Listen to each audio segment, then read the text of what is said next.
मोहला मानपुर कांग्रेस विधायक संसदीय सचिव इंद्रशाह मंडावी ने आरक्षण मुद्दे पर बीजेपी को आड़े हाथों लेते हुए कहा कि आदिवासी आरक्षण मुद्दे पर पूर्व की भाजपा सरकार राजनीति रोटी सेकने के लिए हल्ला मचा रही है, जबकि सारी गलती भाजपा ने ही की है, जिसका खामियाजा सर्व आदिवासी समाज भुगत रहा है।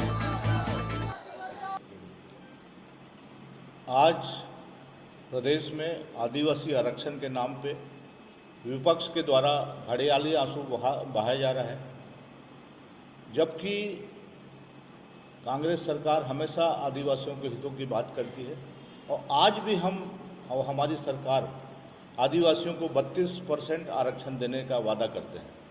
अभी कुछ लोगों के द्वारा सरकार के खिलाफ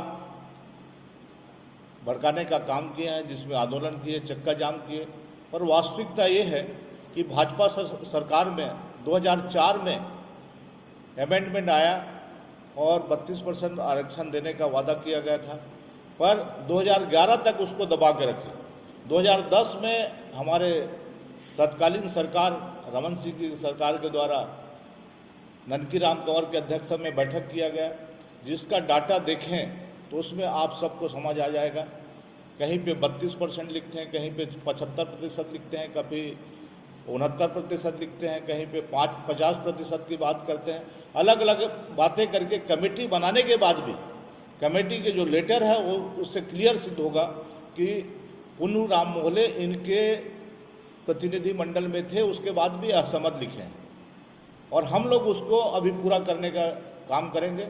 जबकि 2012 में लागू किए और 2013 में या 2012 के कुछ समय बाद हाई कोर्ट में लगाया गया।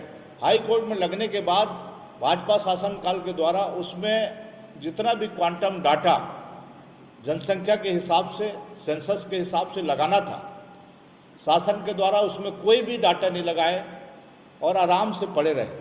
2018 में हमारी सरकार आई, हमको इस संबंध में पता नहीं था। 5 साल में जबकि पूरा फुलफिल इनको करना था हाई कोर्ट में, विधि सचिव के द्वारा, सीएस के द्वारा, पर इन लोगों ने नहीं किया।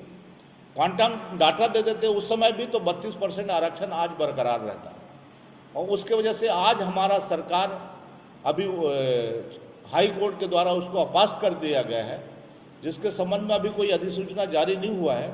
सिर्फ अपास्त का लेटर आया है, जिसको भड़काने का काम कर रहे हैं कि आदिवासियों का आरक्षण पूरा खत्म हो गया।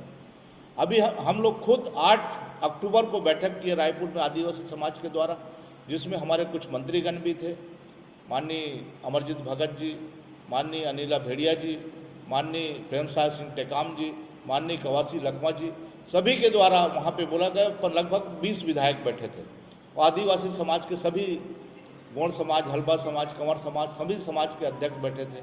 वहाँ पे चर्चा किया गया। शाम को मुख्यमंत्री जी से समय लेके लगभग 7 बजे उनसे मीटिंग की। मुख्यमंत्री जी का विशेष सोच था कि हम आदिवासियों को 32% आरक्षण देने के लिए कटिबद्ध हैं। 18 अक्टूबर को कैबिनेट के बैठक रखा गया, जिसमें इस संबंध में चर्चा होगी और सुप्रीम कोर्ट में भी जाने, सरकार की तरफ से जाने का वादा किया गया है। और अगर कहीं पे कोई दिक्कत आती है तो विधानसभा का विशेष सत्र बुला के, अध्यादेश ला के हम 32% आरक्षण देने के लिए हमारे मुख्यमंत्री जी कटिबद्ध हैं। ये आप लोगों को बताना चाहता हूं मैं। आप लोग इस बेबुनियाद जो भाजपा के द्वारा मनगढ़ंत बातें जो कह रही कांग्रेस किया है, जबकि वास्तविकता भाजपा के शासनकाल में हुआ, ये सब अपने बातों को पर्दा डालने के लिए चिल्ला चिल्ला के बोलते हैं, भोंकने का काम करते हैं। ऐसे कथाकथित लोगों के बेनकाब करना है। इस संबंध में अपना स्टेटमेंट दे रहा हूँ। धन्यवाद।